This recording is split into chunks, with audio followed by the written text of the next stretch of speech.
Let's not meet. Saved my family from a home invasion by staying up later than the intruder. The house I grew up in was very large, with my bedroom being at the front of the house by the street and my parents all the way down the other end. The garage was next to my room with a window looking in, and I would keep this blind up to help me wake up in the morning. My bed was then against the other window which faced the street. This story happened when I was 16 or 17 and I'm a girl and I don't have any siblings, if that's important at all. As a teen I tended to stay up quite late, cruising MySpace and chatting to friends on MSN. One night I was sitting in bed doing so. It was around 4 AM when I heard distinctly human snoring coming from the other side of my window. I quickly ran down the other end of the house and woke my parents. Dad went to investigate and said it must have been a possum or koala as there was nothing there. The next night it's a similar thing for me. Stayed up late, except this time I turned off all my lights and was just laying in bed listening to music very softly. About an hour later I hear a bang right outside my bedroom window. Now after the night before,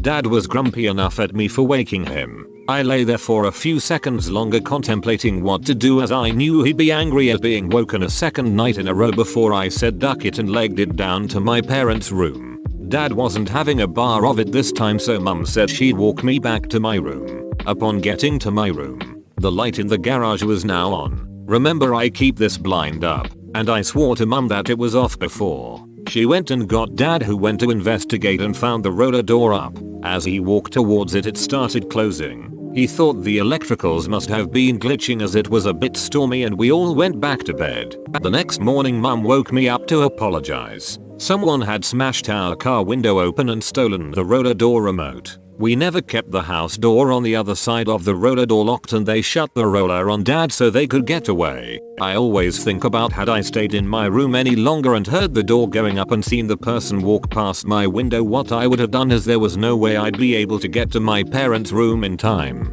to break in the middle of the night. Knowing full well that everyone was home still gives me chills over what would have happened. My parents then went away for the weekend, leaving me on my own. I slept the next few nights in their room with the door locked, my hockey stick, every knife in the house and the house phone. Not a lot of sleeping happened though.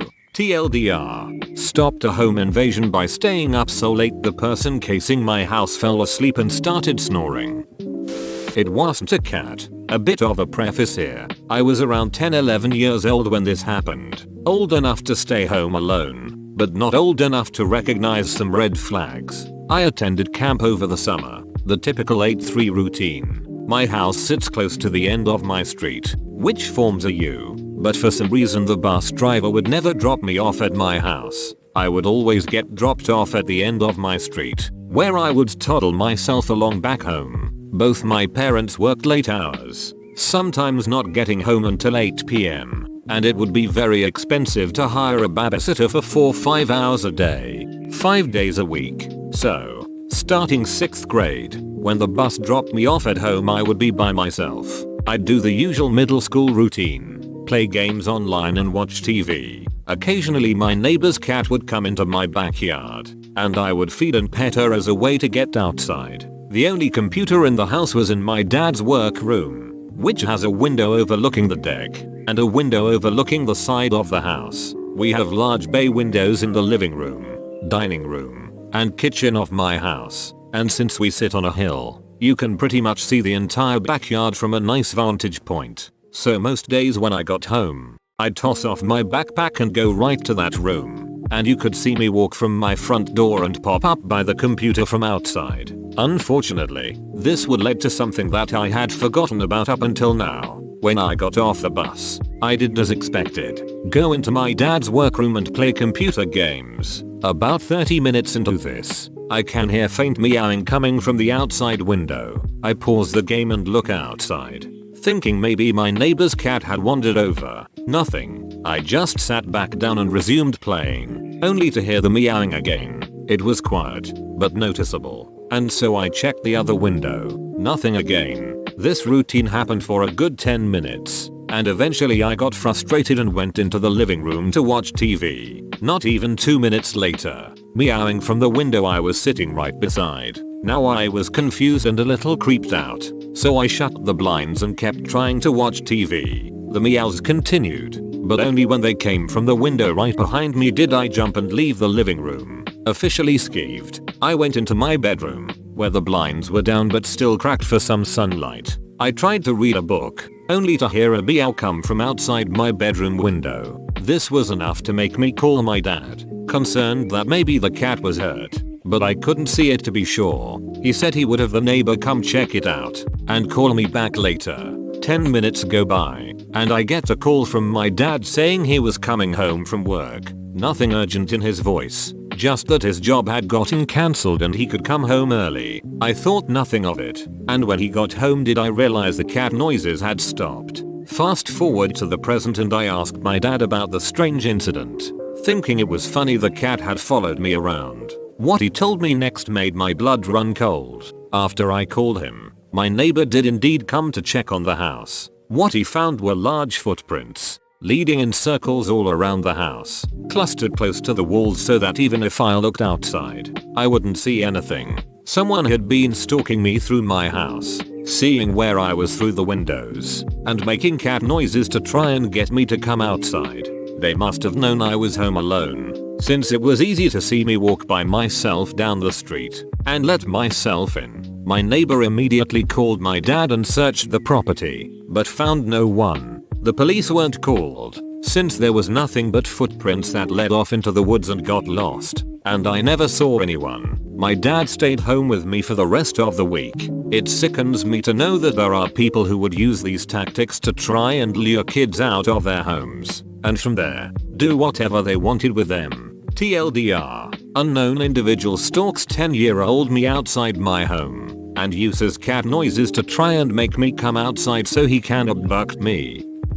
The shaking woman on the bus. I met this woman twice. The first encounter was a few weeks ago, and the second was last night. Nothing truly happened, but both times I felt my body had been covered in ice. Both occurrences happened on the same bus route at around the same hour, 11 PM. The first time we met I asked the bus driver in Hebrew, relevant later, if he stopped at my station. He confirmed he did, but before doing that a woman behind me does. She has a face my mind can't forget. It's strange and unnerving, very pale, huge green eyes. Every feature on her face is almost cartoonishly drawn. Or maybe it's my subconscious that picked up on her subtle cues that made me uncomfortable from the start. She starts speaking to me in a mix of Hebrew and English. Her voice is guttural and yet high-pitched. I brushed away my anxious feeling and answered her questions. She came to sit next to me. I realize she is absurdly thin and her angular body is only exasperated by her paleness and the way she carries herself. She tells me as we walk off the bus that she will walk me home. I reassure her that it's fine and I know my way. She insists. I have no idea what to do at this point. During the walk, I realize she keeps clutching at her small black purse. At some point she starts speaking to me in gibberish. Complete and utter gibberish. I live in a very multicultural country and am not fluent in but can get the gist of the major languages here. This woman was not speaking any language, but she seemed convinced that whatever she was saying was important. She kept looking at me with those large eyes. It was at this point I decided I do not ducks with the paranormal. I decide to just stop walking next to her and purposefully slowing down. She eventually gets the message and leaves me alone. But the whole time she walks away she stares at me with her big green eyes and clutching her bag. Last night I get on the same bus, ask the driver the same question, and again hear someone else say yes. I turned around to mumble a thank you, and felt like my heart stopped when I saw her face. I rushed to the back of the bus. When it was our stop, she walked slowly to the back and stared at me. I completely wimped out and waited till the next stop to get off. So, creepy lady, please for the love of God, let us not meet again. The creepy guy who almost followed me home at 4 AM. I'll start by saying I'm a 21-year-old female university student who lives in a small town in Greece, Europe. It's a safe town, full of university students, and I live in a safe area. I've never felt in danger before until that Saturday. 2 weeks ago, I was at a birthday get-together for a friend at a restaurant with a bunch of friends and uni classmates. We were mostly drinking wine, but it was enough to get me tipsy. I hadn't eaten much before going out and I'm kind of lightweight when it comes to alcohol. After we had dinner and drank, Everyone started to leave and a smaller group of friends and acquaintances of us decided to continue after the birthday party for bar hopping. It was me, 21F, the guy that was our designated driver, 21M, and 3 more girls, 21 years old. We went to some bars to dance and ended up in a typical nightclub. All of us tipsy at this point, even the guy, but I was the worst of them all,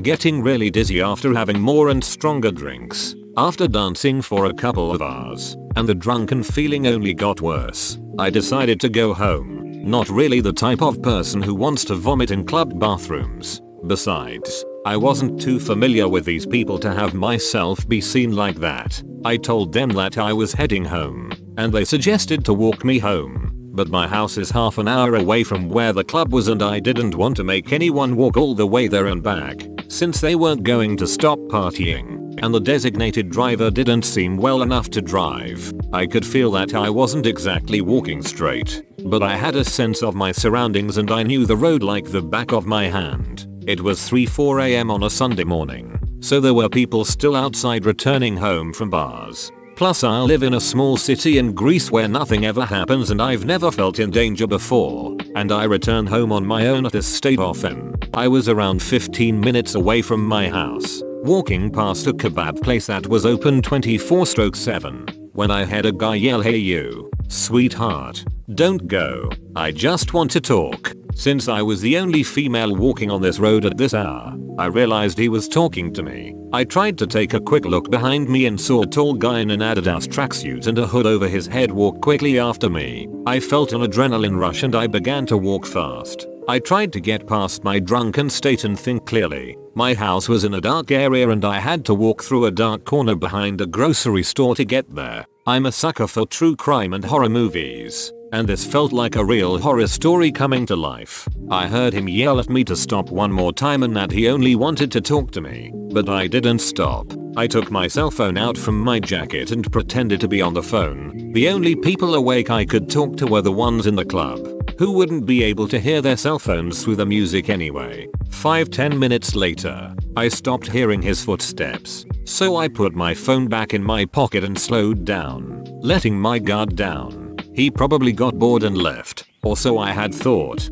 As I was walking, I suddenly heard his voice again, and this time he wasn't far behind me. He was walking right next to me. I felt cold sweat all over my body. "Why are you running away?" he asked. "You're so beautiful. I wanted to talk to you." I said nothing and started walking faster. He seemed around my age, and he had a cigarette hanging from his mouth. "Do you have a boyfriend?" he asked me. "Yes, I do." I lied. I thought that if I lied that I was dating someone he would stop harassing me and go away, but he didn't. That sucks. He must be a lucky guy. "Can I have your number? I'd love to take you out for some coffee." "No thanks. This is creeping me out honestly," I replied. "I won't hurt you. My name's Jim," he said and stretched his hand out to me. I hesitated but shook his hand and then started walking fast again. I said my name to him, but he had no other information about me. Come to think about it, I should have lied, but I was drunk and scared, so I just said whatever came first. Naturally, my name. "I really have to go," I said and took my keys out. I was only 5 minutes away from my house, where my roommate was sleeping. "Fine. Your boyfriend must be very lucky," he told me and stopped trying to catch up with me. I felt relief rush over me and I almost started running. I checked behind me one more time when I figured he wouldn't see me and he seemed gone. I don't know if he was actually not a threat and really just wanted to ask me out, but did it in a creepy way, or if that somehow I managed to survive a sexual assault or worse. All I know is that I'm never walking home on my own at that hour. That drunk. Bro, you made it to the end? You're a ducking beast. I'll cut you a deal. Smash like and subscribe for more curated content. It's free and that's a great price.